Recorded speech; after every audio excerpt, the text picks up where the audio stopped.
لقمان حکیم عقل کے روشن اور رنگ کے سیاہ تھے۔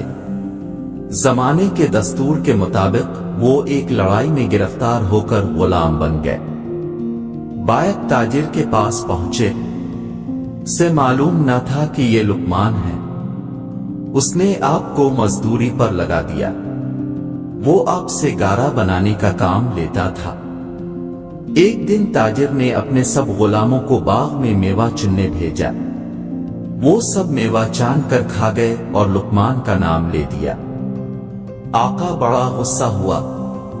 لقمان نے کہا کہ اگر مجھ پر الزام ثابت ہو تو بے شک میں قابل سزا ہوں۔ چوری معلوم کرنے کی ایک تجویز میں بتا دیتا ہوں۔ اگر آپ اصل مجرموں کو پکڑنا چاہیں تو اس پر عمل کریں۔ تاجر نے پوچھا کس طرح؟ لقمان نے عرض کیا، آقا پانی میں لہسن ڈال کر اسے ابالیے اور وہ ابلا ہوا گرم پانی سب کو پلا کر حکم دیجئے کہ 1 گھنٹہ باغ میں دوڑے۔ اس طرح کہے گی اور جو کچھ کسی نے کھایا ہوگا ظاہر ہو جائے گا۔ آقا نے کہا یہ تجربہ تو آسان ہے۔ فوراً اس نے لہسن منگایا اور اس کا ابلا ہوا پانی سب کو پلا کر دوڑایا۔ جب طے کرنے لگے تو سوائے لقمان کے سب کے پیٹ سے میوہ نکلا۔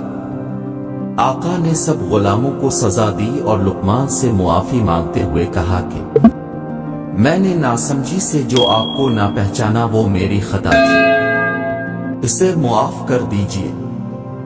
آئندہ گھر کا سب انتظام آپ کے سپرد ہے۔ اب سیاہ و سفید جو چاہی کرے، میں کچھ دخل نہ دوں گا۔